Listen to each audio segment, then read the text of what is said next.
Olá, tudo bem? Seja bem-vindo ao nosso terceiro encontro da disciplina de Ética, Política e Sociedade.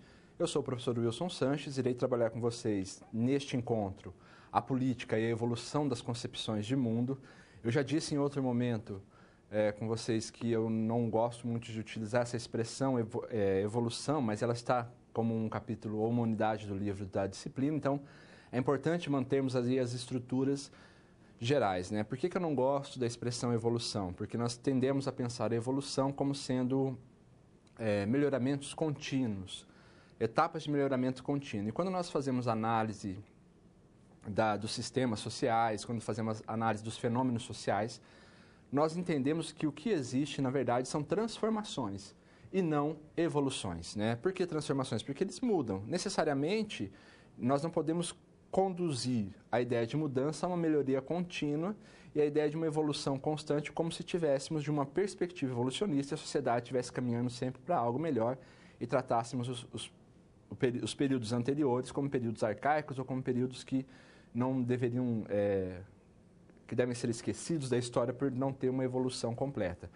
Então, sempre tratamos disso como, ao invés de tratar como evolução, tratamos como transformações. Essas transformações, como eu já disse em outros encontros, elas partem da premissa de uma mudança de paradigma, uma mudança de modelo, uma mudança nas estruturas sociais que vão se ajuntando, que vão se conectando, se moldando a esse novo momento e assim apresentando novas formas de pensar a política, novas formas de pensar o conhecimento, novas formas de pensar a moral. Nós vimos no primeiro encontro a ideia de que o pensamento ocidental ele é um longo processo histórico ainda em curso e que, portanto, moldado a partir da filosofia grega, chegando aos modernos e aos contemporâneos.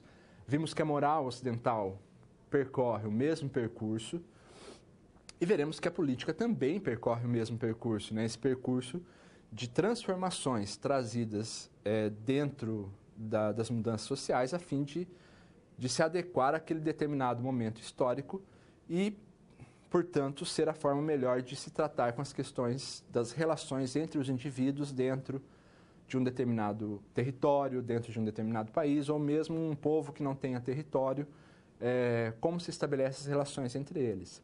Nós temos uma ideia de uma política formal, né? Hoje em dia, quando nós falamos em política, nós pensamos em política formal como um corpo político que exerce as funções políticas dentro de um Estado. E, portanto, temos uma divisão aí no pensamento contemporâneo sobre a ideia da existência de uma sociedade política composta por aqueles que estão na esfera do poder de decisão. E, de outro lado, temos a sociedade civil, que cabe estabelecer algumas necessidades e que essas necessidades sejam atendidas pela sociedade política. E, assim, nós temos essa cisão. Em outros momentos históricos, nós não temos a divisão entre sociedade civil e sociedade política. Em outras estruturas de governo, em outras formas de Estado ou de organização territorial, nós não temos essas estruturas, mas tudo se confunde e tudo vai se ajuntando a fim de se fazer uma forma específica de atuação política. Gostaria de ir ao quadro com vocês. E aqui no quadro nós vamos ver, então, o que nós vamos trabalhar nessa unidade. Então, essa unidade, nós vamos sempre reconhecer as relações entre a filosofia, a ética e a política, mas, fundamentalmente, nós vamos pensar na origem e na finalidade da vida política, um elemento fundamental trazido pelos gregos. É fundamental pensarmos essa ideia da finalidade da política, sobretudo porque depois, já no século XX, Hannah Arendt vai fazer um retorno a essa ideia de qual a finalidade da política. E para pensar a finalidade da política, ela também vai recorrer aí à ideia que os gregos tinham da finalidade da política. Pensaremos sobre os regimes políticos e a visão dos sofistas sobre a política. O homem político, ou zoon politikon, em Aristóteles, né, o zoon politikon é uma expressão de Aristóteles, mas Platão também faz uma análise sobre as questões do homem como um ser social, como um ser político, e que, portanto, se desenvolve plenamente na sua vida na polis. A questão do direito divino versus realismo político, de Maquiavel. Aí nós já adentrando num debate acerca da Idade Média e do Renascimento, o Iluminismo e as políticas do século XIX, e Hobbes e o Estado soberano, Rousseau, o contrato social, Locke e liberalismo. São essas ideias que fundamentam, sobretudo, as nossas concepções de Estado ou da ideia de política na atualidade. Nós percorremos isso justamente para chegar nesses autores últimos que eu falei, Hobbes, Rousseau e Locke, que são chamados de contratualistas e que, como contratualistas, eles também nos ajudam ou nos dão uma visão contemporânea de Estado, sobre a qual se assenta as nossas perspectivas de como um Estado deve ser e como os governos devem atuar. Por isso que é importante. É claro que Hobbes, Rousseau e Locke, nós estamos falando de autores que são entre o século XVII e XVIII. A ciência política em si, ela não para nesse período, ela continua seus estudos, só que seus estudos vão tomar outras modalidades e outras formas. Sendo assim, também nós teríamos que também tratar com alguns autores contemporâneos. Nesse sentido, esses autores contemporâneos nos ajudariam a poder poder compreender melhor quais são as relações políticas na atualidade. Hoje nós temos discussões acerca da questão da limitação do poder político, nós temos discussões acerca de que se é possível um Estado extremamente grande dar conta de todas as demandas políticas dos grupos de interesse que estão constituídos, como é que nós fazemos para que a democracia não se torne a ditadura da maioria, que é uma ideia de Tocqueville, como nós fazemos hoje para atender as diversas demandas sociais que se colocam nas lutas dos movimentos sociais, tanto por reconhecimento quanto por redistribuição, né, dos seus direitos, daquilo que lhe foi tirado, o direito ao reconhecimento, da existência do indivíduo em suas liberdades, em sua maneira de viver. E todas essas demandas o Estado moderno precisa dar conta. E como dar conta desses modelos dentro da atual política, né? Dentro do atual modelo político? Alguns autores falam do fim da democracia, outros autores falam da necessidade de repensar a estrutura de um Estado. Então, pensando isso também, é que nós trabalhamos com a nossa situação geradora e com o nosso convite ao estudo. Gostaria de ir ao quadro com vocês para nós pensarmos sobre esse convite ao estudo que diz o seguinte: qual é a melhor forma de governo? E aí é uma pergunta muito interessante, porque os diversos autores vão dar respostas diferentes sobre esses elementos, né? E aqui aí essa ideia de qual é a melhor forma de governo, nós colocamos outras ideias. Vivemos numa sociedade, vivemos uma verdadeira democracia em nosso país? Aí nós precisamos entender o conceito de democracia para os diversos autores, por mais que pareça que democracia tenha um conceito único e geral, como sendo o governo do povo, para o povo e com o povo. Mas a ideia fundamental é que alguns autores dão uma definição um pouco diferente da democracia moderna. Será que nós temos a possibilidade da vivência dessa democracia? Somos realmente livres para tomar decisões e participar do poder? Quais os pontos fortes e fracos da democracia? Então, são questões que nos levam a pensarmos a nossa realidade, que nos levam a pensarmos como nós podemos fazer com que como nós podemos atuar dentro das estruturas políticas para que possamos então também tomar parte nas esferas de decisão. Agora nós temos um vídeo, nós vamos a ele, daqui a pouquinho nós retornamos.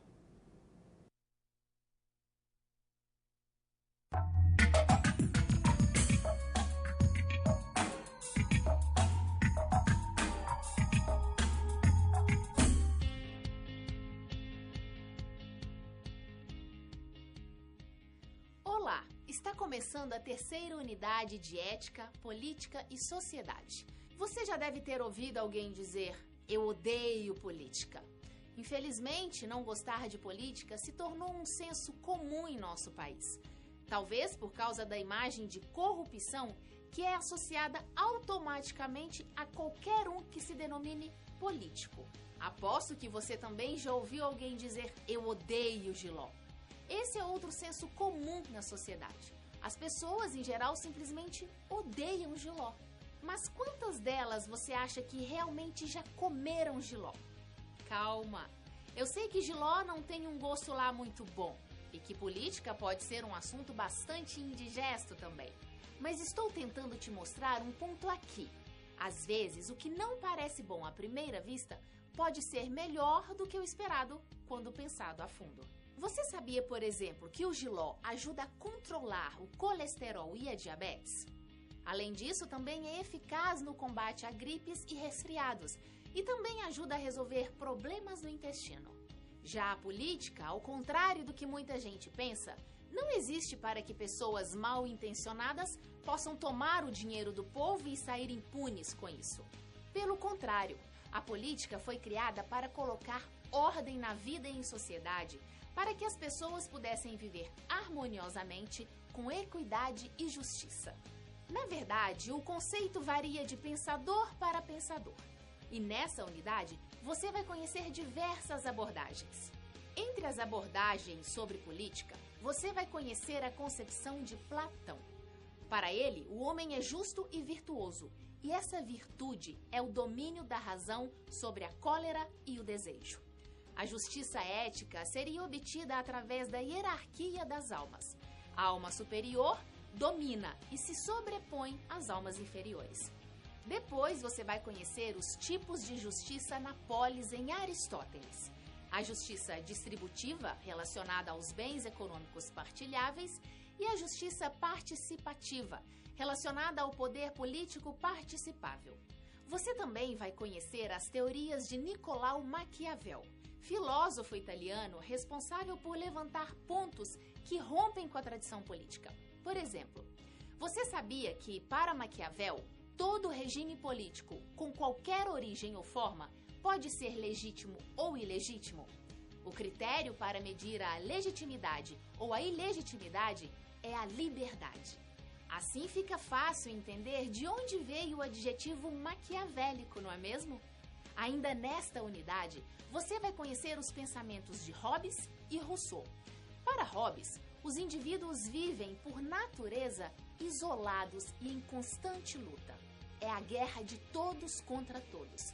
Já na visão de Rousseau, os homens primitivos viviam em uma sociedade comunitária, em que não havia bens privados, e que os problemas começam quando alguém cerca um terreno e o reconhece como sua propriedade.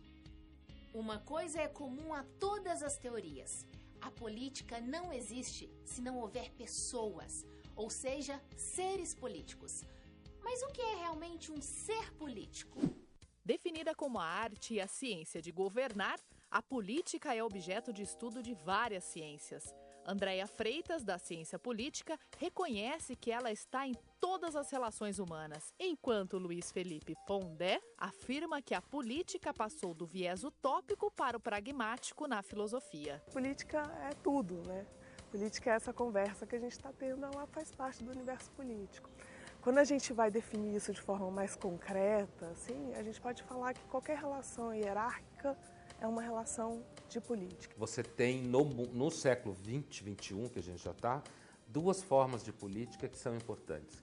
Uma é o viés utópico, que vai de Platão a Rousseau como fundadores, digamos assim, a ideia de que a política deve reformar o mundo, e uma política um pouco mais pragmática, que não vê a política como aquela que reforma o mundo, mas que vê a política como a gestão do poder. Ao longo do tempo, muita coisa mudou no conceito e na compreensão de política, assim como no entendimento da essência do ser político. O conceito de política vai ficando mais democrático, né? Ele se expande para outras áreas que não só a esfera do governo, a esfera do Estado, ou a esfera da política na nossa imaginação, né? Do fazer as leis, do se comportar em ambientes de cidadania, né? Onde tem instituições formais. Durante a história, vários pensadores definiram a concepção do homem político. Platão e Aristóteles foram os precursores. Mas o que é ser político para você? Ser político é defender os direitos do povo, coisa que, na minha opinião, é difícil de se ver no nosso país. O pessoal luta muito pelo interesse próprio e esquece dos benefícios que deve trazer para a nação. É gerir a sociedade, né, os nossos recursos em prol de todos. É você ser honesto, primeiramente. É você fazer um trabalho que vai beneficiar a população, a qual você foi escolhido, né? Me parece que é importante na democracia a ideia do ser político como um regime que se institucionaliza conflitos. Ele, em tese, deve representar os interesses e as preferências dos cidadãos que elegeram. Essa função não deve ser interpretada de maneira equivocada. Representar não significa fazer tudo o que eu quero. Representar significa tomar decisões em meu nome.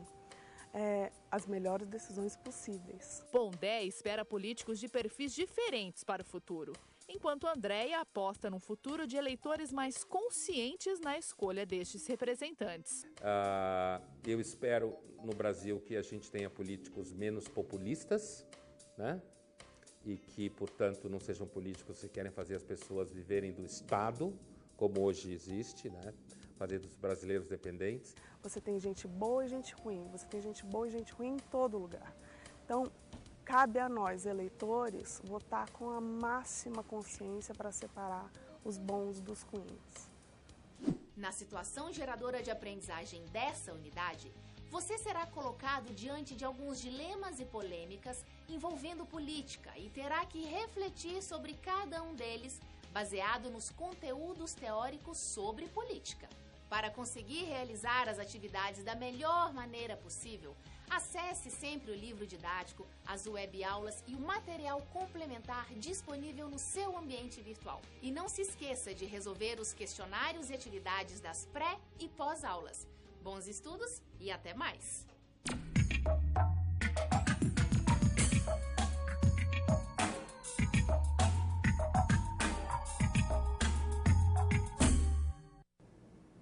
Bom, então como você teve a oportunidade de verificar no vídeo que foi mostrado, nós temos diversas formas de abordagem política, nós temos as formas utópicas, as formas realistas, nós temos os problemas da política atual, as divisões atual, o problema da prática política, a questão se a prática política problemática está envolvida com aqueles que fazem parte da sociedade política e que, portanto, pertencem a esferas de decisão do poder, ou se o problema está com os eleitores, aqueles que colocam essas pessoas nessas esferas. O sistema de representatividade, será que ele está contente da população, a ideia de representatividade? E é importante a discussão do Rousseau a respeito da representatividade, por mais que ele seja colocado como um utópico dentro da política, mas sempre um elemento fundamental, né? Que retoma a ideia da representatividade da cidadania que deve ser exercida de maneira direta.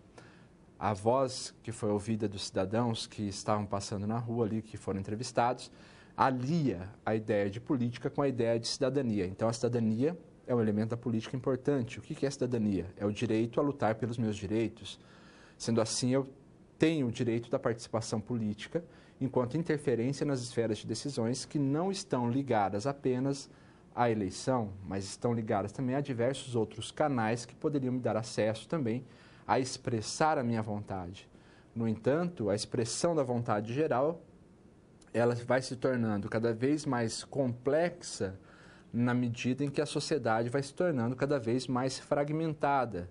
Ou seja, como é que nós formamos a ideia de uma maioria ou de população?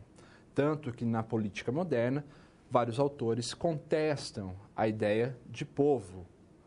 E na política, o que mais se diz é que tudo é feito em nome do povo. Mas, afinal, quem é esse povo? Será que esse povo pode ser constituído como uma massa harmônica, com um pensamento único? E todos fazem as coisas em nome do povo. Ou é algo fragmentado, heterogêneo, que tem diversas demandas? Sendo assim, como organizamos essas diversas demandas para uma convivência comum dentro de um determinado território? Então, são elementos que têm que ser trabalhados e que devem ser pensados dentro da política moderna, e é claro que nós vamos buscar as bases para essa discussão no nosso processo histórico de formação da nossa política ocidental. Mas para começarmos a aula, nós temos que também discutir alguns temas e alguns conceitos que são extremamente importantes. Vamos ao quadro. Então, primeiro conceito específico de política como a arte de gerir o destino da cidade, ciência da governança, de um Estado ou de uma nação, a arte da negociação para compatibilizar interesses, né? O Pondé usou uma expressão no vídeo que foi muito interessante, que ele diz o seguinte, que é a institucionalização do conflito. Por que isso? Porque uma sociedade ela possui conflito entre as pessoas que estão ali, no entanto, esse conflito ele é institucionalizado pelo Estado e o Estado resolve esses conflitos de uma determinada maneira ou da melhor maneira para todos. Na medida que esse conflito é institucionalizado, o homem deixa o estado da barbárie, da luta de todos contra todos, uma ideia hobbesiana que nós vamos tratar mais para frente, e passa a um estado que garanta a paz daquele cidadão e garanta a resolução do conflito no âmbito institucional. O poder é a possibilidade de produzir efeitos desejados sobre o indivíduo ou grupo. Alguns autores informam que a política atual ela é a disputa necessária pelo poder. Democracia, a forma de governo que a soberania é exercida pelo povo. Todos os cidadãos elegíveis participam igualmente, diretamente ou através dos representantes eleitos. E o Estado é um conjunto de instituições que controlam a administração, uma nação, país soberano com estrutura própria e politicamente organizado. É interessante porque essas definições, elas também participam de outras definições importantes com outros autores. Então, por exemplo, quando você pega a ideia de democracia, há uma definição, que é o governo do povo, para o povo, com o povo, a soberania exercida pelo povo, porque se tem a ideia de que a expressão democracia grega, não, ela vem de demos, povo, e kratos ou kratia, que é governo, então governo do povo. No entanto, Tocqueville, por exemplo, que é um autor do século XVIII, ele vai expressar ou definir democracia como sendo um sistema de governo em que o povo tem um papel importante. Não é um governo do povo diretamente, porque as democracias são representativas, sendo assim o povo não exerce diretamente o seu poder. Mas ele tem um peso importante. Então veja que é uma mudança um pouco aí do eixo de compreensão. Quando pega a ideia de Estado, o Anthony Giddens pega pelo viés weberiano a ideia de Estado e diz: o Estado é um território demarcado onde existe um sistema central de governo, um único sistema central de governo, que esse sistema central demande leis e ele tem a capacidade de punir aqueles que não cumprem a sua lei, portanto, o Estado é o único que tem o uso legítimo da violência. Essas características é que formam o Estado. Então, tem uma variação aqui e acolá, mas mais ou menos é dentro dessas definições que foram colocadas. Voltando ao quadro, nós temos ainda como é que nós vamos pensar a aula a partir das nossas situações geradoras, da nossa situação geradora de aprendizagem. E algumas perguntas são importantes. Primeiro, a democracia seria realmente uma boa forma de governo? Por que há uma tendência mundial de se repensar a democracia? Como estreitar os laços entre os cidadãos e seus representantes? De que maneira podemos atuar efetivamente numa democracia? Então vejam que são questões que nos dizem respeito diretamente, que estão ligados ao modo ou ao sistema político que nós estamos, ao sistema de governo que nós estamos atrelados, né, que nós vivemos em nosso país. Por isso que é muito importante essa discussão. Agora nós temos mais um vídeo, nós vamos a ele e nós já retornamos. E aí, tudo pronto para começar a resolução das situações problema? Quero lembrar que é importante você ter feito a pré-aula, porque agora vamos aplicar na prática as teorias que você viu. Vamos resolver cada uma das situações problema em 3 passos. Primeiro, com a ajuda do professor, vamos interpretar os dados da situação problema. Em seguida, vamos problematizá-la e levantar hipóteses. E no final, vamos aplicar os conceitos e teorias que foram resgatados pelo professor para solucionar a SP. Combinado? Então vamos a esse primeiro desafio.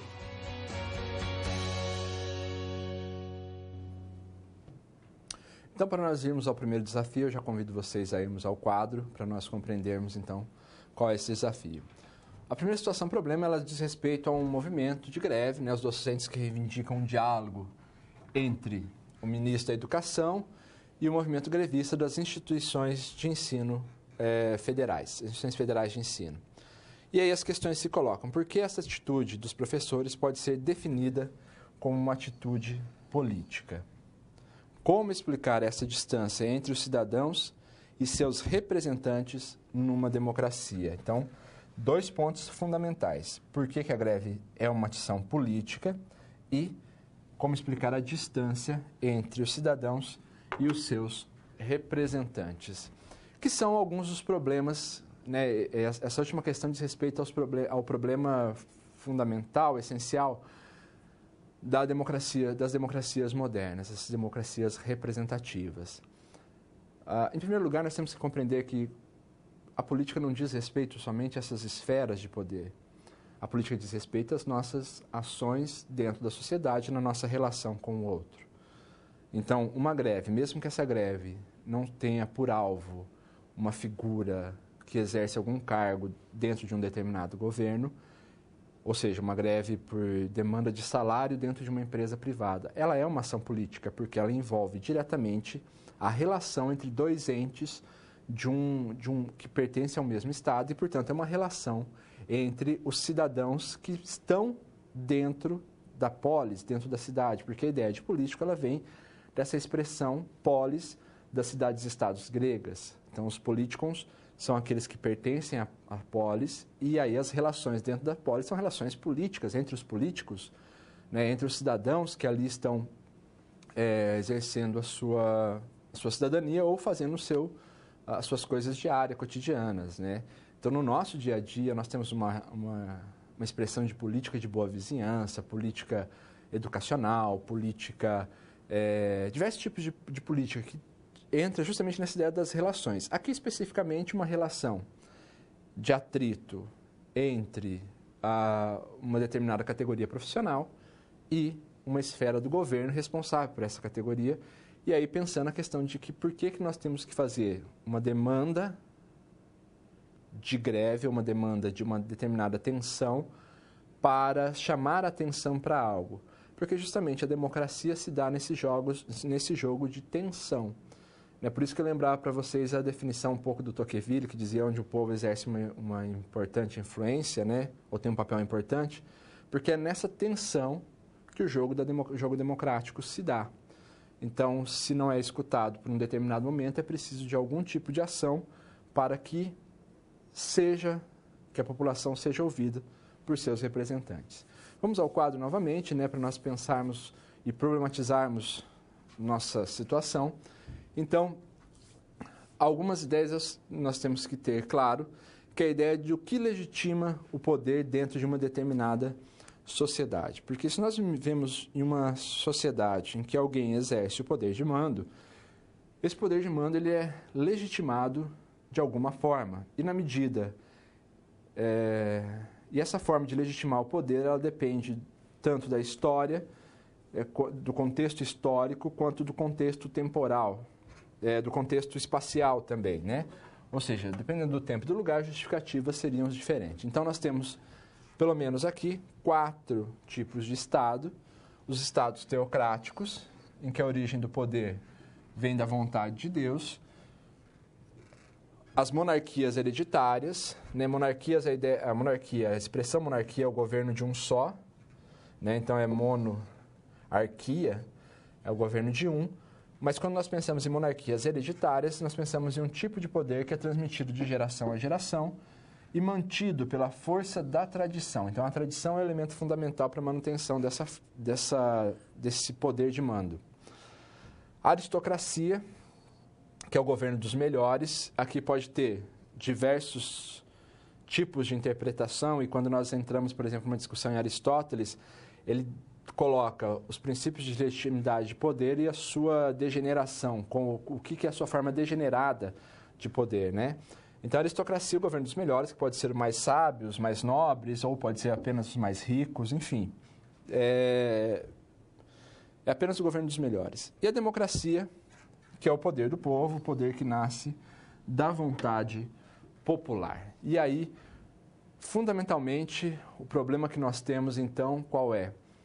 É definirmos ou tentarmos compreender qual é a vontade do povo dentro de uma democracia. Porque se pensarmos a democracia ateniense, por exemplo, em que era uma democracia de tipo direto, os cidadãos, por mais que os cidadãos fossem um número reduzido de pessoas, né, eram os homens gregos que não eram estrangeiros, nem metecos, nem mestiços, e que tinham posses e que, portanto, tinham direito a participar dos debates políticos nas ágoras. As ágoras eram as praças públicas em que esse debate se dava. Uma forma de democracia direta, presente em Atenas, né, muito presente em Atenas, mas criticada também essa forma de governo, justamente porque se questiona sobre a possibilidade de que o povo tenha de tomar decisões sobre coisas que talvez eles não conheçam, se naquele momento não seria melhor ter algum sábio ou alguém que conhecesse de fato de um determinado assunto para tomar decisões sobre aquele assunto, porque as decisões tomadas por um governo, por um mandatário, ela não atinge apenas algumas pessoas, mas atinge a população como um todo. Então, na verdade, o que nós temos que ter preocupado é como é que nós podemos ter esse elemento da representatividade e como que os governantes podem agir em favor de toda a população e não apenas de um grupo. Mas voltando ao quadro, ainda nós temos que problematizar um pouco mais a nossa situação. Em que nós colocamos que há uma distinção fundamental entre regimes políticos e não políticos, os não políticos que não podem ser exercidos através da política, e os regimes políticos, eles têm causas variadas, ou seja, há diversas razões ou diversas causas para os diferentes regimes políticos. Por exemplo, Aristóteles vai dizer que em uma sociedade pequena, em que haja uma determinada disposição da população, o regime político mais indicado seria uma democracia. Numa sociedade de um amplo território em que a população não tem inclinação à participação política e que seja muito numerosa e que seja impossível fazer os debates necessários, há uma inclinação à monarquia. Então, segundo o pensamento de Aristóteles, os regimes políticos eles não são adotados mediante apenas o desejo de uma pessoa, mas ele possui algumas variações em função do território, em função do povo, em função das características específicas de cada local. Então, eles podem variar enormemente. E existem motivos fundamentais para a transformação de um regime político em outro. Então, as populações passam por transformações dentro da sua realidade social, e essas transformações levam à mudança de regime político. Por exemplo, podemos citar o caso de Roma, que é um caso bem emblemático de várias cidades e estados gregas. Roma ela começa como uma monarquia, governo monárquico, por exemplo, na medida em que ela vai mudando algumas estruturas de poder, ela passa a ser uma república. A época da república tomando o governo de todos, aí é uma discussão, se abre campo para as leis das 12 tábuas, das relações entre patrícios e plebeus, e depois, com a expansão militar de Roma e a conquista de vários territórios, se vê a necessidade dela passar a ser um império. Então, ela passa por 3 fases, uma primeira fase de monarquia, uma segunda fase de república, uma terceira fase de império. Por quê? Porque as condições sob as quais ela estava foram se alterando, e aí a mudança dessas condições traz necessariamente uma mudança no regime político dentro de um determinado local. Na Grécia também nós tivemos a passagem de um momento em que eram as famílias que dominavam ou que tinham poder de mando. Depois houve o crescimento do comércio, a necessidade de aparecimento da moeda, uma necessidade de uma outra forma de estruturação do poder, e passou-se então a perceber como uma democracia.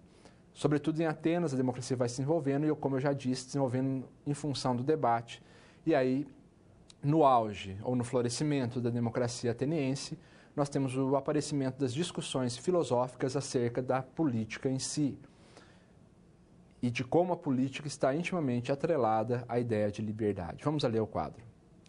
Então, nós temos, num primeiro momento, dentro da esfera dos debates, a presença dos sofistas, como nós já discutimos em outros encontros. Sofistas eram professores de retórica, e como professores de retórica ensinavam a arte do debate. A arte do debate era fundamental para as disputas políticas, porque a política estava de maneira direta dentro dos debates públicos realizados nas ágoras. E aí, os sofistas defendiam a ideia de que a política é uma construção que depende das circunstâncias. E aí podemos construir a política da maneira como quisermos. Platão, no entanto, identifica que a justiça que há no indivíduo só pode existir com a justiça que existe na polis, na cidade-estado. Então, ele alia as virtudes da alma, como também virtudes do Estado. O Estado ele deve ter uma virtude racional, ele deve saber controlar suas paixões, ele deve ter fortaleza para defender, e a harmonia entre todas essas virtudes geraria a justiça. Então, uma cidade justa seria uma cidade boa para todos. Aristóteles aponta que o homem ele é, por natureza, um ser político, porém, é político que não consegue viver sozinho. E a felicidade desse homem está diretamente ligado à felicidade da polis. Sendo assim, como é que nós pensamos a questão da resolução da situação-problema? A difícil relação entre professores e o ministro ilustra o quê? As deficiências dos regimes democráticos contemporâneos. Diria mais, da representatividade.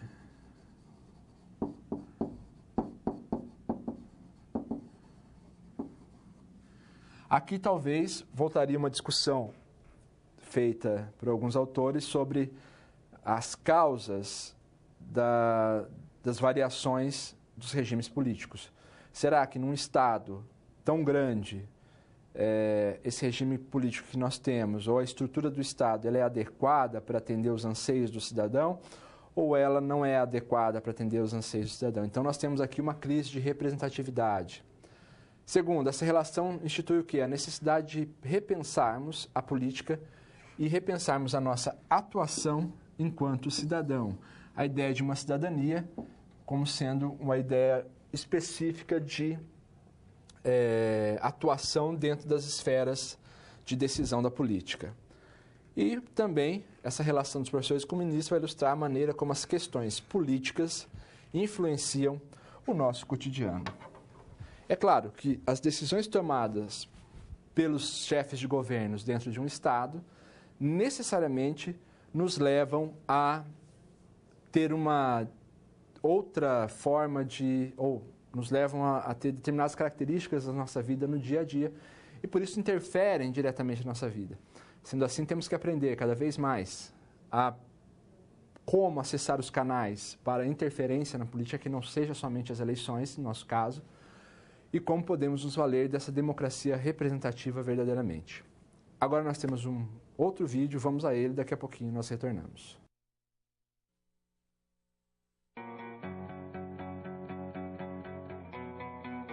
Você viu aí que os conceitos utilizados para resolver a primeira SP estavam todos na pré-aula, certo? Antes de seguir em frente, ficou com alguma dúvida nesta SP? Você tem algum comentário a fazer? Sem problemas. Ter dúvida é um bom sinal. Isso quer dizer que você está no caminho certo para a aprendizagem. Não deixe de enviar suas dúvidas. No final desta aula, teremos um momento de interação. Agora é hora de passarmos para a segunda situação-problema. Confere aí.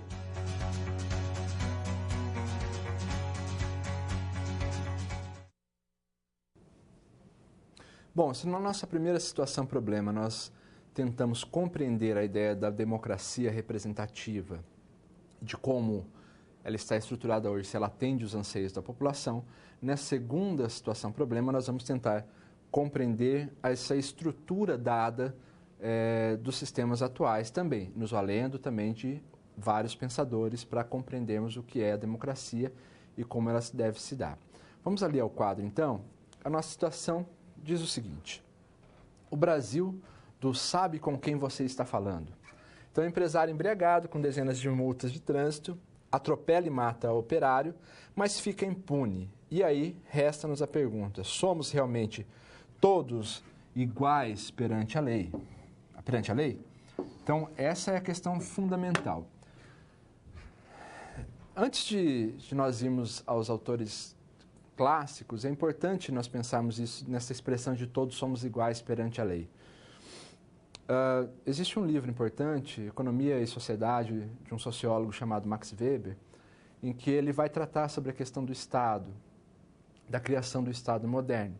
O Estado moderno, ele se assenta na ideia de um direito positivo e que, portanto, esse direito positivo, essa lei escrita, ela seria a base de igualdade entre todos os cidadãos. Todos os cidadãos deveriam obedecer às leis.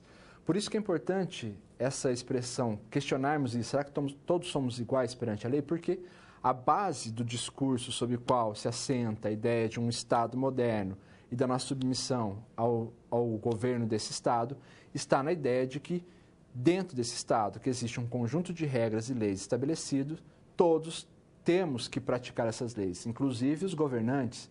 Os governantes estão sujeitos a essa lei também, eles não estão fora dessa lei, então serve para todos. Agora, na realidade de fato, como isso se dá?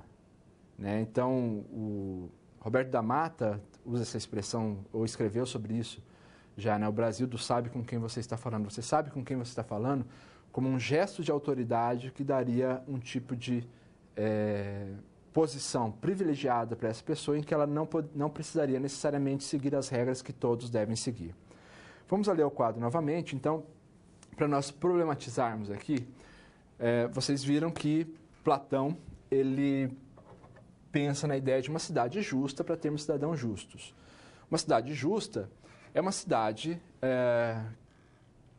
que não existe, né, para pensada de maneira ideal. Por quê? Porque o dualismo platônico pensa dessa forma, que as coisas que existem de maneira ideal estão no mundo das ideias, o que nós temos aqui é apenas uma cópia daquilo que existe no mundo das ideias. Mas Platão, no livro A República, ele acaba demonstrando uma determinada estrutura que o Estado poderia ter, ou que a cidade, a polis, poderia ter, para ser justa, né? Então, ele coloca alguns...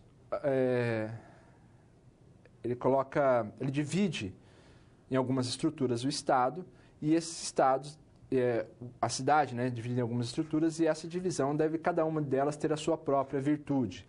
Então, basicamente, o Estado ele é constituído pelos trabalhadores, que produzem o necessário, e aí esses trabalhadores, eles, comparado ao corpo, eles estão na região mais baixa, na região dos instintos básicos.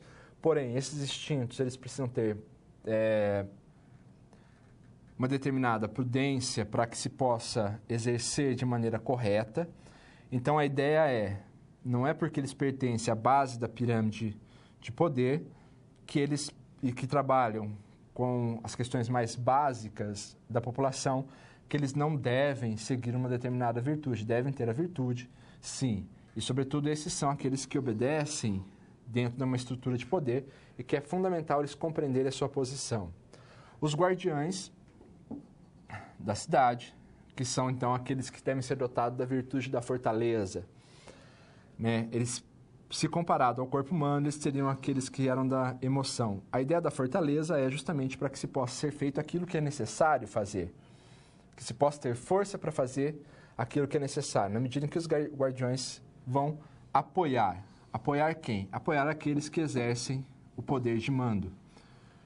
O poder de mando ele deve ser exercido pelos governantes e guiados sempre pela razão. Por isso que Platão defende a ideia de uma cidade justa que fosse governada por um rei filósofo, com um conselho de filósofos que fosse criado e que fosse instruído sua vida toda para assumir essa posição dentro da sociedade, né? Eliminando os laços que poderiam ter de parentesco e de outras coisas com os outros indivíduos, para que ele não se corrompesse a ponto de beneficiar um em nome do outro.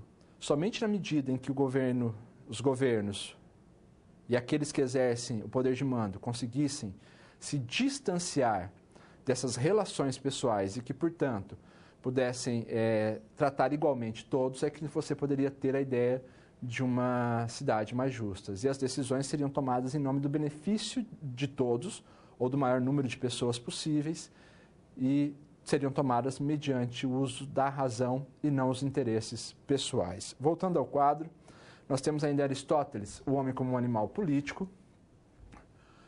Nesse sentido, ele fala que dentro de uma cidade nós temos determinados bens que são partilháveis, são aqueles bens que podem ser distribuídos, portanto, a justiça, para existir dentro de uma cidade, e a justiça é fundamental para que para que o homem possa ser feliz, porque a felicidade do homem, ela se dá justamente na vida dentro da sociedade. Então, nós temos que ter uma justiça distributiva para que todos possam partilhar os bens produzidos por essa sociedade. Mas existem alguns bens que eles não podem ser partilhados porque eles não são tangíveis, como, por exemplo, é o caso da política. O caso da política, esses bens políticos são bens participáveis. Então, a ideia é que os cidadãos poderiam participar das esferas de decisão. Então, nesse caso, nós teríamos uma justiça que é participativa. A função da justiça distributiva e da justiça participativa é uma cidade mais justa, é uma cidade em que possa produzir, então, equidade. A ideia de equidade qual que é? Né? E aí isso está presente em Platão e depois vai ser retomado por outros autores. Né? Tratar os diferentes de maneira diferente a fim de que possa haver essa equidade. Então, essa figura que nós temos aqui ilustra muito bem essa ideia. O que seria igualdade? Vejam que nós temos 3 pessoas de tamanhos diferentes. Tratar igualmente elas seria, nesse caso em que elas querem assistir um jogo, dar um suporte para elas, uma caixa na qual elas possam subir, exatamente do mesmo tamanho. Todos foram tratados de maneira igual. No entanto, ao serem tratadas de maneira igual, não resolveu o problema de todo mundo. Existem pessoas, 2 deles conseguem ver o jogo e o terceiro não consegue ver o jogo.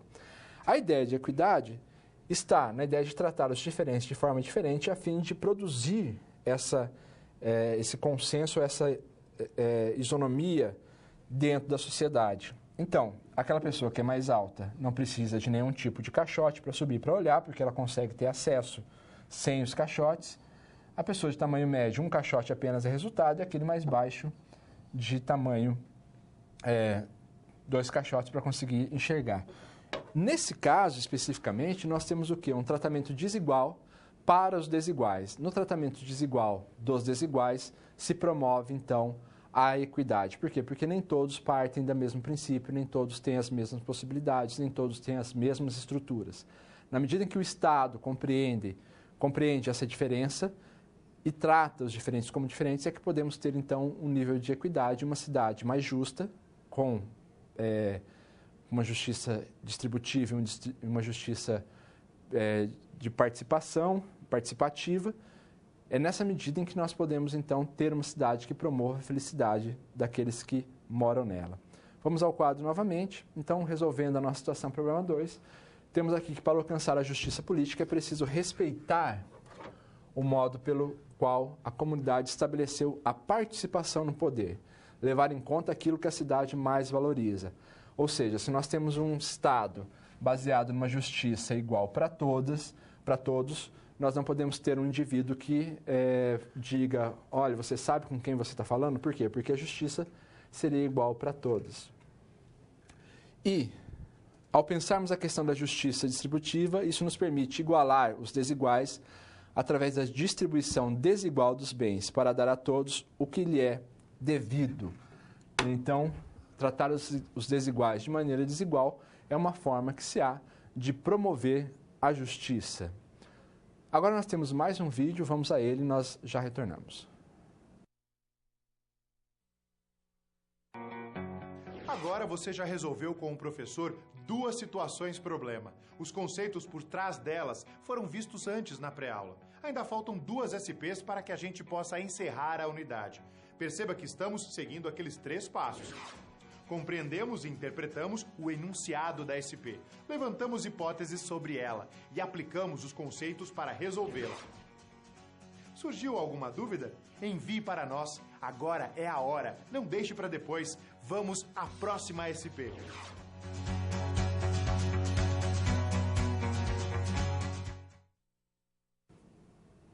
Bom, então, tratamos na primeira SP das questões referentes à democracia, na segunda SP as questões referentes à igualdade, à distribuição do poder, ou à participação dentro do poder, e uma forma de promoção da equidade. E agora nós vamos tratar de outros assuntos também que são igualmente importantes para a compreensão da realidade atual. Vamos ali ao quadro para nós entendermos a nossa situação, problema 3. Então, aqui nos diz respeito aos ataques terroristas do 11 de setembro de 2001, em que as Torres Gêmeas foram atingidas e os Estados Unidos informou por meio das suas agências e também se assumiram os atentados terroristas à organização fundamentalista Al-Qaeda. Durante os ataques, quase 3.000 pessoas morreram, e aí isso deu origem a uma corrida ou a guerra contra o terror sob o governo Bush, deu origem à doutrina Bush de como se há uma forma de prevenir de ataques terroristas, né? Uma prevenção que pode ocorrer desde que haja um mínimo indício de que pode haver terrorismo, e isso atingiu o mundo todo, né? Não foi uma coisa que ficou restrita apenas aos Estados Unidos. O que a situação nos permite compreender? Então, as perguntas que surgem são o seguinte: como explicar a doutrina Bush a partir das análises feitas por Maquiavel? Maquiavel é um autor renascentista extremamente importante que inaugura a ciência política, afirmando que a política deve ser compreendida a partir da realidade efetiva das coisas. Uma outra expressão maquiavélica diz assim: os fins justificam os meios. Essa máxima se aplica a esse caso? Em que se baseou o estabelecimento do eixo do mal? Como explicar o medo que se instaura a partir das concepções de Maquiavel? Então, aqui nós entramos com um autor extremamente interessante e importante dentro da perspectiva da política, que é Maquiavel. Vocês viram que todas as questões são referentes ao pensamento de Maquiavel. E Maquiavel é importante porque justamente inaugura essa questão de pensar a política tal como ela é e não tal qual nós gostaríamos que fosse.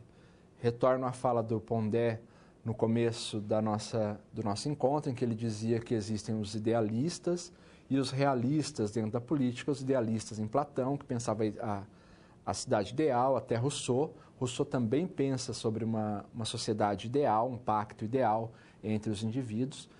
E os realistas, que a partir de Maquiavel vão pensar como a sociedade realmente é.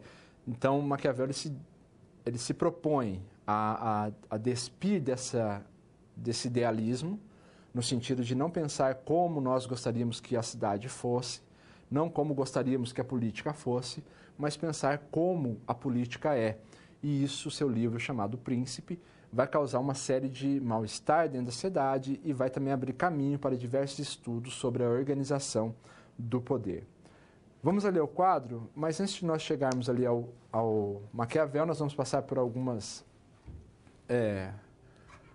etapas do pensamento ou do processo histórico para chegar até ele. Temos que repensar que o cristianismo vai ser fundamental para concepções políticas. Se na Grécia, sobretudo em Atenas, a democracia era vista com bons olhos e a política era entendida como tendo por finalidade a liberdade, tanto que a ética, a moral, só é possível ser exercida dentro da política. Sem política não existe ética para o pensamento grego, porque a política permite a liberdade. Dentro das concepções medievais e das mudanças que ocorreram dentro da sociedade, da estrutura social com a queda do Império Romano, existe uma outra concepção acerca da política que vai se desenhando dentro do processo histórico. Então, Santo Agostinho diz o seguinte, que há um direito divino de governar, ou seja, o direito do governante exercer o seu poder de mando não advém das suas próprias faculdades, mas, sobretudo, advém de um direito divino. E a função política não deve se limitar apenas a resolver problemas de ordem material, mas também de ordem espiritual. Deve direcionar seus esforços para favorecer aos cidadãos da cidade terrena a condição para alcançar a cidade celeste. Aqui nós temos a imagem, né, da capa do livro A Cidade de Deus, de Santo Agostinho, em que ele pensa a questão, sobretudo, da promoção dessa cidade sob um ordenamento divino, né? E aí há toda uma discussão que vai se desenvolvendo a partir do século 8, 9, existe uma discussão sobre qual o poder tem mais força, qual o poder é mais importante, se o poder terreno, se o poder celeste. São Tomás de Aquino depois vai resolver essa situação de uma maneira com uma saída francesa, em que ele vai dizer que os dois poderes são igualmente importantes, porém o poder divino, que é exercido pela Igreja, ele deve ser a força moral que orienta o poder terrestre exercido pelos reis, o poder temporal exercido pelos reis. Né? E essa discussão vai se dar ao longo de toda a Idade Média, pensando sobre a ideia de como o poder divino interfere no poder temporal, de qual a importância do poder divino e do poder temporal, como exercer o poder temporal da melhor maneira possível. E a ideia de cidadania dentro da Idade Média ela vai estar atrelada à impossibilidade da equidade, mas, sobretudo, vai estar assentada na luta para que se possa chegar um dia a ser cidadão do Reino Celeste, que era o que verdadeiramente se interessava dentro da Idade Média, uma vez que as injustiças dentro do plano terreno, elas são inevitáveis. Vamos ao quadro novamente, e aí sim nós temos Maquiavel. Maquiavel, no livro O Príncipe, vai dizer o seguinte: é necessário a um príncipe, para se manter no poder, que aprenda a ser mau e que se valha ou deixe de valer-se disso, segundo a necessidade. E aqui ele retoma dois conceitos fundamentais que ele usa na sua expressão latina, virtu e fortuna, que foram deturpadas, né, a virtu grega e a fortuna, que foram deturpadas ao longo dos séculos e que tinham uma visão completamente diferente dentro da Idade Média, né, e visto a partir do prisma da Igreja, que ele retoma em seu sentido original. A virtu, por exemplo, né, que é a base para se escrever ou para se compreender a virtude, durante a Idade Média, as principais virtudes eram as virtudes cristãs, né? E, sobretudo, as virtudes teologais, fé, amor e caridade, que eram as mais importantes, sendo a fé mais importante de tudo. E isso deveria guiar a política e guiar o mandatário. Maquiavel diz o seguinte: o problema todo da política, né, e o livro Príncipe ele é um livro sobre a conquista e a manutenção do poder. Então, a política tem a ver com poder em Maquiavel. Para Maquiavel, conquistar o poder é a coisa mais fácil que tem nesses dois processos. O problema é manter o poder. Sendo assim, o livro O Príncipe procurava ser um manual de como conquistar e de como manter esse poder. Para a manutenção do poder, era fundamental que o príncipe, e aqui ele se dirigia a um príncipe diretamente, o príncipe tivesse virtu e fortuna. Virtu não mais entendida como virtudes cristãs, ou como as virtudes queridas pelo cristianismo, mas virtus entendida como virilidade, que a raiz da palavra tem a ideia da virilidade. E fortuna não mais entendida como sorte, porque a tradução de fortuna num dado momento da história foi entendida como sorte. Não é sorte. Fortuna é uma deusa que traz na sua cornucópia presentes, benesses, melhor dizendo, para o homem que fosse capaz de conquistá-la. Portanto, a sorte na Idade Média ela era retratada como uma mulher com uma venda nos olhos, ou como uma roda. Né, os cânticos profanos de Kaworth, Carmina Burana, tratam da roda da fortuna. A roda da fortuna roda e ninguém sabe onde ela vai parar. Por quê? Porque é sorte. Mas Maquiavel retoma a ideia da fortuna como sendo uma deusa, não alguém que está com uma venda nos olhos ou como uma roda que ninguém sabe onde vai parar. Mas uma deusa que pode ser conquistada. Quem é que pode conquistar essa deusa? O homem que tem virtu, que tem as virtudes necessárias para conquistar. Qual é essa virtude necessária? É saber fazer o que é necessário fazer no momento em que é preciso fazer. Em outras palavras, como diz ali na citação que nós vimos, é necessário que o príncipe, para se manter no poder, aprenda a ser mau. Então, existem momentos que precisa ser mau e ele vai ter que ser mau, mas, ao mesmo tempo, existem momentos em que ele tem que deixar de ser mau e praticar a bondade também. Então, é saber fazer o que é necessário fazer para atrair para si, e ter a coragem de fazer isso também, as benesses dessa deusa chamada Fortuna. E assim se constrói diques sobre os quais não há poder que possa combater. Portanto, que vá deter aqueles que tentam roubar o seu poder. Vamos ao quadro novamente. E aí, resolvendo a nossa situação problema, nós temos que Agostinho apresenta o sentido social e teológico da política, quando descreve a função que precisa ser exercida visando o presente e também a eternidade. Maquiavel mostrou que a virtude do governante aparecerá na qualidade das instituições que soube criar e manter, e na capacidade que tiver para enfrentar as ocasiões adversas. Então, quando nós pensamos na doutrina Bush, quando nós pensamos naquele elemento ali do 11 de setembro, nós podemos ver assim um elemento fundamental de Maquiavel ali, que é saber fazer o necessário para a manutenção do poder. Aí não era o poder específico de um homem, por exemplo, não era a manutenção específica do poder do Bush como presidente, mas era fundamentalmente a manutenção da hegemonia norte-americana sobre o mundo. Então, algo que também excede apenas o elemento do indivíduo que exerce a política, mas é o Estado que precisa manter a sua hegemonia diante do mundo. Nesse sentido, nos ajuda Maquiavel, e é uma frase de Maquiavel: os fins justificam os meios. Quais são os fins? Fundamentalmente, o fim da política é a manutenção do poder. Para se manter o poder, qualquer meio empregado serve e é bom.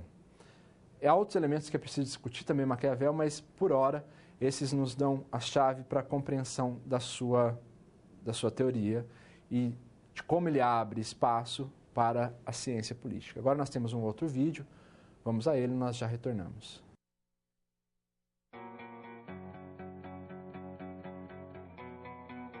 Até agora, vimos 3 situações-problema sendo resolvidas pelo professor, com conceitos que aprendemos na pré-aula.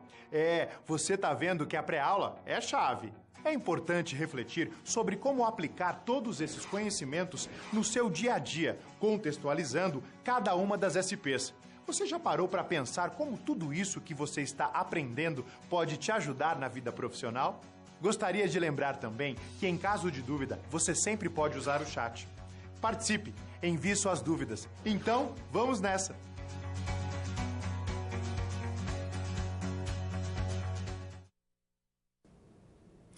Bom, nós acabamos de ver o autor Maquiavel, Nicolau Maquiavel, do século XVI, o autor do Renascimento, do retorno às motivações e ao mundo clássico greco-romano, né? E como o realismo político faz parte desse momento em que Maquiavel está escrevendo e diversas outras coisas estão acontecendo. Nós vamos agora também dar um pulo à modernidade, pensarmos a política na questão da modernidade, como ela nos ajuda a compreender a constituição desses Estados modernos e a base sobre a qual os Estados modernos estão assentados. Então, gostaria de ir ao quadro com vocês para nós pensarmos a nossa situação, problema 4, que é a Revolução Francesa. Quando nós pensamos na Revolução Francesa de 1789, nós, então, percebemos o movimento burguês, o movimento da burguesia em relação à nobreza, e, nesse sentido, nós temos a queda da monarquia absolutista, a monarquia absolutista que ascende ao poder no século XVII com Luís XIV, e que ele vai estabelecer as bases do Estado Nacional. Quer dizer, o Estado absolutista ele vai ser fundamental para a passagem do feudalismo ou das estruturas feudais de território para aquilo que nós compreendemos hoje como sendo o Estado Nacional ou o Estado moderno. Porém, num dado momento, a burguesia se alia com a nobreza e, em um outro momento, ela rompe com a nobreza, fazendo então com que essa nobreza caia. E aí nós temos a ascensão da burguesia como força não só econômica, mas como força política e como classe dominante também, e nesse sentido, algumas expressões de poder que são bem típicas do modo burguês. Vamos pensar a influência dos iluministas nesse processo, o liberalismo político e econômico e as bases para o capitalismo. Então, nós temos que ter claro que, quando pensamos a questão do capitalismo, ele é inseparável da questão da formação do Estado-nação. Há uma importância muito grande dessa formação do Estado-nação, dos Estados modernos, para a constituição do capitalismo. Se nós pensarmos ali, a partir do século XVI, que nós temos o mercantilismo como sistema econômico, que vai apoiar a nobreza, porque, sobretudo, a monarquia, que nesse momento está sem forças políticas, a um apoio financeiro da burguesia à monarquia, porque precisava da centralização das leis, da centralização do poder, para que pudesse exercer sua atividade. Aí nós temos a constituição das monarquias absolutistas. Com o passar do tempo e com as novas estruturas econômicas, há uma necessidade de uma maior liberdade, de uma liberalização dos mercados, dos consumos, para o aumento do consumo. E, nesse momento, a monarquia absolutista ela deixa de ter importância, aliás, ela se torna um empecilho para isso. E aí nós temos as revoluções burguesas, que acontecem no século XVIII, sobretudo a mais importante Revolução Francesa, do âmbito político, mas nós temos também, em 1776, o processo de independência norte-americano, também, que é uma outra revolução importante, com características diferentes, porque os Estados Unidos era uma colônia da Inglaterra e não tinha uma nobreza instituída no seu território, mas é uma luta também para sua autonomia. E nós temos, nesse momento, também alguns levantes, até mesmo no Brasil, contra a monarquia e a nobreza. Mas, enfim, a Revolução Francesa ela tem a sua importância justamente porque rompe com a monarquia absolutista e dá espaço, então, para essa constituição de um Estado moderno com bases liberais também. Vamos ali ao quadro. Nós temos aí algumas questões que são importantes levantarmos, que é a seguinte. Essa história, a da Revolução Burguesa, exemplifica a visão de Hobbes e Locke sobre o estado de natureza, uma coisa que nós vamos discutir, o estado de natureza, e pensar se é um exemplo claro do estado de natureza. Por que precisamos de um contrato social? Quais são as marcas do Estado liberal? Então, são essas três questões que nós vamos tentar responder dentro da situação-problema, pensarmos o contrato social, pensarmos o estado de natureza, né? Então, dentro da ordem, né? O estado de natureza, a passagem do estado de natureza para o estado social, por meio do contrato social, e o que é o Estado liberal, que é essa primeira constituição de Estado que nós temos dentro do capitalismo. Vamos ali ao quadro para vermos os nossos autores. Então, nós temos Thomas Hobbes, de 1588 a 1679, então do século XVI, final do século XVI, início do século XVII, até meados do século XVII. E ele diz o seguinte, que no estado de natureza vão prevalecer os interesses egoístas, a insegurança e a medo. A sociedade civil ela é instaurada para pôr fim a esse estado de medo.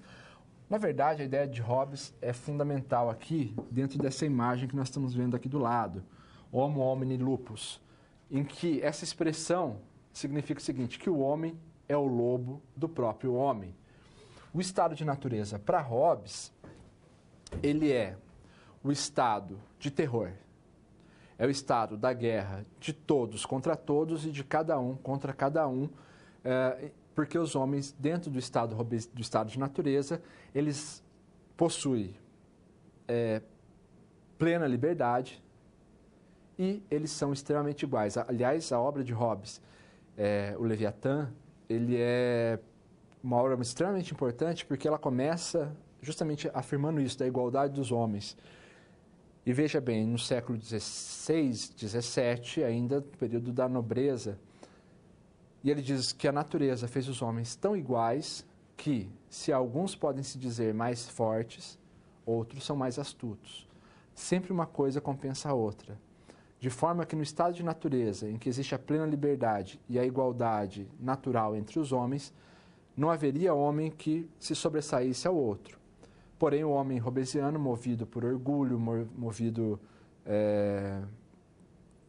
por suas necessidades, movido pela defesa da própria vida, inclusive, né, porque no estado de natureza existe apenas duas leis, né, que é não atentar contra a própria vida e fazer todo o possível para que a vida seja preservada. E aí, como o homem pode fazer tudo possível para preservar a sua vida, ele pode, inclusive, matar o outro homem, que ele acha que pode fazer mal. E, nesse sentido, nós temos aí um estado de terror, um estado de perpétua guerra de todos contra todos, de cada um contra cada um. Como é que se resolve esse estado de plena guerra? Quando os homens abrem mão de suas liberdades para viver em paz. E como é que o homem pode abrir mão da sua liberdade? Ele pode fazer isso mediante que os outros também o façam. E aí os homens fazem um pacto entre si, um contrato social que dá origem à sociedade civil, que dá origem ao Estado social. O homem sai do estado de natureza e passa ao estado social. Nesse estado social existe um soberano, e aí, veja bem, Hobbes aí, ele corrobora com a ideia do absolutismo, não que ele seja um dos teóricos, né? Se nós pegarmos, existe elementos do absolutismo em Maquiavel, existe elemento do absolutismo em um outro autor chamado Jean Bodin, e elementos do absolutismo presente também em Hobbes. Mas, fundamentalmente, Hobbes coloca a ideia de que o soberano ele é dotado de espada, né? Portanto, ele pode exercer a violência para que ele possa garantir a segurança e a paz para todos os homens, porque os homens buscam isso, preservar a sua própria vida. E aí os homens poderiam abrir mão da sua liberdade nisso. Por isso que também Hobbes escreve que a liberdade é uma coisa pela qual os homens lutam, mas é uma fantasia, porque se eles tivessem a plena liberdade, eles voltariam ao estado de natureza e ao estado de terror. Os homens não têm liberdade no estado civil para justamente que lhes seja garantida a paz e a segurança. E à medida que essa paz e segurança é garantida, os homens então podem preservar a sua vida e viver com tranquilidade. Isso tudo mediante o contrato social feito entre esses homens. Vamos voltar ao quadro. Nós temos ainda a figura de Jean-Jacques Rousseau, aí no século XVIII, em que ele diz o seguinte: no estado de natureza o homem vive em paz e em harmonia. Então o homem é bom por natureza, então aqui é a bondade natural do homem. Os contratos sociais geram todas as formas de corrupção. Por que ele afirma isso? Né? Justamente porque, para Rousseau, os contratos sociais que deram origem à nossa sociedade, eles estão assentados sobre uma mentira. Aqueles que tinham e que conseguiram delimitar um espaço e ter a sua propriedade privada, fizeram um discurso em que era preciso proteger a sua propriedade privada, em que era preciso proteger os seus ganhos, em que era preciso proteger dos outros homens. Enfim, um discurso que fez com que os indivíduos se rendessem a esse discurso e aceitassem esse pacto social. Porém, esse pacto social ele está forjado sob uma ideia falsa e, portanto, a sociedade está forjada sob um falso pacto. Esse falso pacto traz problemas seríssimos porque o homem, dentro dessa sociedade que está movida pelos interesses próprios e pela realização própria, os indivíduos, então, agem de maneira egoística a fim de se obterem o melhor possível para eles. Sendo assim, o homem nasce bom, porém é corrompido pelo meio social. Então, o estado de natureza para Hobbes é um estado de bondade. E o pacto social ideal para Hobbes seria aquele no qual as igualdades que estavam no estado de natureza fossem legitimadas pelo estado ideal, pelo pacto social, e que os homens tivessem não uma democracia representativa, porque isso não é forma de governo, mas uma democracia direta, e qualquer decisão do governante tinha que ser ou deveria ser validada pela população. Vamos ao quadro novamente. Nós temos aí o nosso terceiro contratualista, John Locke. No estado de natureza, cada um é juiz em causa própria. Os riscos no estado de natureza são das paixões e da parcialidade. Portanto, as pessoas movidas por suas próprias paixões, pelo seu interesse próprio, poderiam agir contra as outras pessoas, sobretudo contra a vida das outras pessoas, contra a propriedade privada das outras pessoas, e, para isso, era necessário, então, um contrato social. Nesse contrato social, segundo Locke, os direitos naturais não desaparecem, mas eles subsistem para limitar o poder do Estado. Qual que são esses direitos naturais? Basicamente, o direito à vida e o direito à propriedade privada. Então, o contrato social deveria, para Hobbes, preservar esses dois direitos naturais, fundamentais para o indivíduo. Né? Um terceiro direito também que é a liberdade. Então, a vida, a liberdade e a propriedade privada. Sem isso, se o Estado não garantir esses três direitos naturais, o Estado não tem nenhum tipo de utilidade, né? E ele rompe o próprio contrato que está em si. Locke é um liberal, Locke é empirista, faz parte do empirismo. Locke é um autor dentro do liberalismo político, né, sobretudo porque apregou justamente essa liberdade do indivíduo dentro do Estado e, sobretudo, a importância da preservação da propriedade privada, da liberdade e da vida. Vamos ao quadro novamente. Então, nós temos aqui, resolvendo a nossa situação, problema 4, que a organização das leis do Estado deve ser feita com o objetivo de assegurar o respeito aos direitos naturais, a proteção da vida e da liberdade de todos. Essa é a única razão de ser de um governo. Percebam vocês que essa expressão aqui está assentada sobre a ideia de Locke do contrato social. Se Locke é aquele que diz que, fundamentalmente, o Estado deve respeitar o direito natural, essa expressão está aqui, a organização das leis do Estado deve ser feita com o objetivo de assegurar o respeito dos direitos naturais. Quais são esses direitos naturais? A vida e a liberdade, assim como a propriedade privada.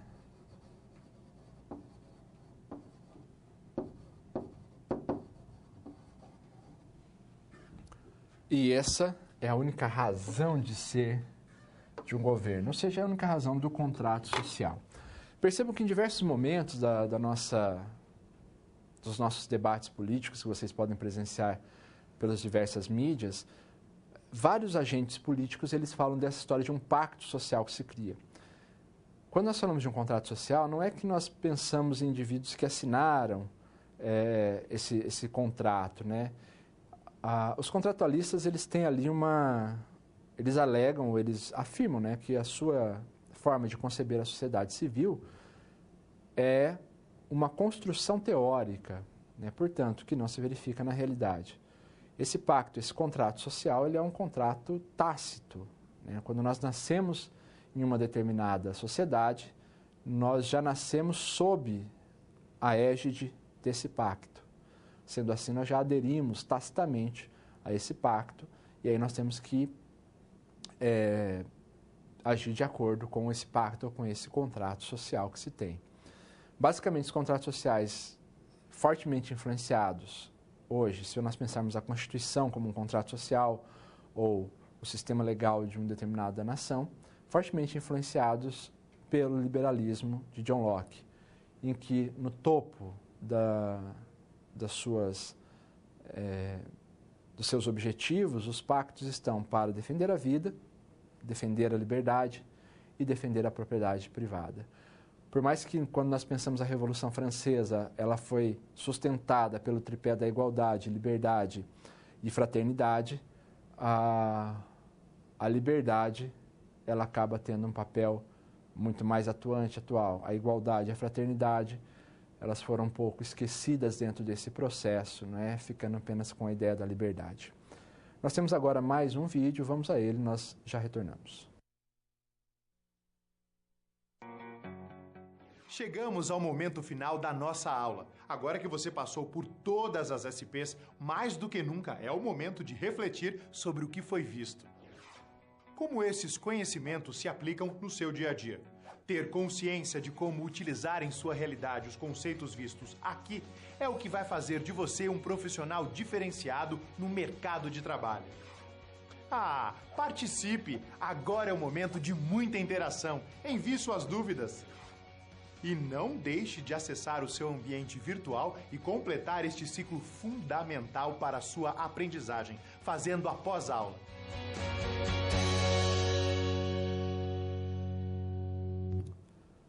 Bom, pessoal, até aqui nós passamos por diversos autores, por diversos momentos da história em que há uma variação de regime político, uma variação nas estruturas sociais, e que essas variações são importantes para compreendermos como é que chegamos a essa formulação que nós temos hoje, que é desse moderno Estado-nação, assentado sobre um sistema legal positivado, com uma central, um centro de decisão único e com exercício do poder legítimo da violência. Nesse sentido também, nós temos que pensar que as estruturas sobre as quais se assenta esse Estado moderno, que vem ali do século XVIII, sobretudo, a partir da Revolução Francesa, ela também passa por diversas mudanças. Se nós tínhamos uma restrição, por exemplo, à participação política no século XVIII e XIX, nós temos diversas lutas por direitos políticos do século XIX, que vão ampliar os direitos políticos. Nós temos lutas por direitos civis. No começo do século XX, nós temos luta por direitos sociais, sobretudo a partir do último quartel do século XX até hoje, né? Todas essas lutas por direitos e a constituição de grupos de interesses e movimentos sociais de uma forma de fazer a política não ortodoxa nos dão novas estruturas em que devemos repensar o papel do Estado, o papel da política e a própria atuação política em si. Convido vocês a ir ao quadro para nós podermos ali provocar novas situações pensando no seguinte. Em geral, dizemos que a democracia se caracteriza pela abertura, pelo conflito e pela rotatividade. A questão da rotatividade é importante, né? Sempre foi uma das preocupações. Desde o século XII, que nós temos aí uma primeira Constituição moderna, e depois, fundamentalmente, a partir do século XVIII, a ideia de como você limita o poder do governante. E uma das formas de limitar o poder do governante é a rotatividade, ou seja, o poder ser exercido por um tempo determinado e depois você ter a troca dos atores no poder, ter a troca de governo, o que é fundamental. Permanece o Estado, mas o governo se troca. É claro que o Estado, assim como disse Pondé no início da nossa teleaula, ele institucionaliza os conflitos. Então, os conflitos existem e o Estado não está ali para acabar com os conflitos, mas para mediar esses conflitos, geralmente propostos por grupos de interesse diferentes. E ao gerenciar esses conflitos, nós temos um Estado, então, que tenta atender a população. E um Estado livre, né, com abertura. Por quê? Porque esses três elementos não daria margem ao avesso da democracia, que são os regimes totalitários.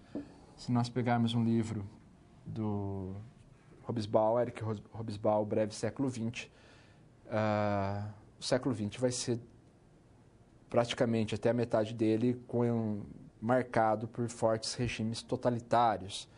É interessante porque também dentro desses regimes totalitários, uma autora que eu falei no começo da aula, Hannah Arendt, ela vai viver sob um regime autoritário, autocrático, e ela vai escrever sobre as questões da política, e ela retoma um conceito fundamental da política. Né? Hannah Arendt volta ali aos gregos para dizer que a finalidade da política é a liberdade. E tem um escrito dela que ela diz: se a política se tornou algo infelizmente necessário para a nossa vida, é porque ela perdeu a sua própria finalidade, o seu próprio objetivo. Então é preciso retomar esses objetivos dentro da política. Então qualquer tipo de autoritarismo, totalitarismo exercido como regime, ele é contrário à ideia de política como liberdade. Vamos voltar ali ao quadro. Nós temos ainda, né, uma dúvida: o que você pensa disso, né?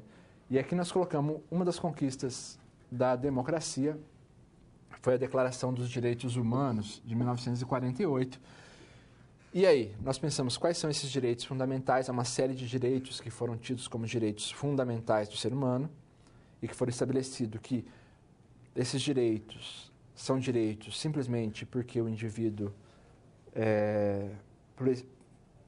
pelo indivíduo participar da família humana e não porque ele está em um estado definido.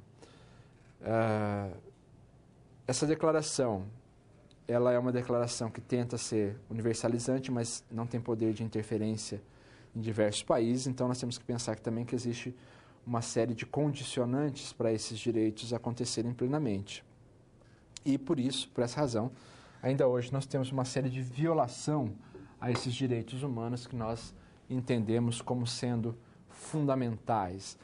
Por mais que esses direitos tenham sido publicados em 1948, tendo como base, sobretudo, a Revolução Francesa e a Declaração Universais dos Direitos do Homem e do Cidadão, a cidadania como sendo elemento fundamental na busca por direitos, o direito a lutar por direitos, e dentro do Estado moderno isso é cada vez mais presente. Né? No entanto, nós temos que perceber também que nossos Estados não possibilitam que todos consigam plenamente ter os direitos humanos atingidos, e também se torna uma luta moderna de reconhecimento, de possibilidade de que todos tenham acesso e tenham direito a ter preservado seus direitos fundamentais. Eu gostaria de agradecer a todos por ter nos acompanhado até aqui e agora eu deixo vocês com o vídeo e nós nos vemos no nosso próximo encontro. Até mais.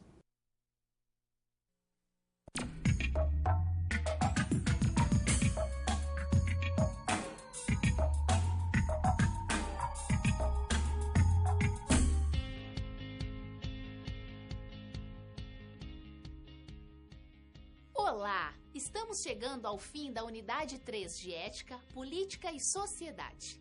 Nessa unidade, você compreendeu questões fundamentais sobre a origem e a finalidade da vida política. Para isso, estudou e reconheceu diferentes concepções de regimes políticos. Vimos como os sofistas, Platão, Aristóteles, Santo Agostinho, Maquiavel, Hobbes, Rousseau e Locke conceberam importantes aspectos da política na sociedade. Por exemplo, aprendemos o que, para Platão e Aristóteles, define essencialmente um homem político. Passamos pela ruptura maquiavélica com a tradição e chegamos nos iluministas, com seus questionamentos sobre a relação entre estado de natureza, sociedade civil e estado civil.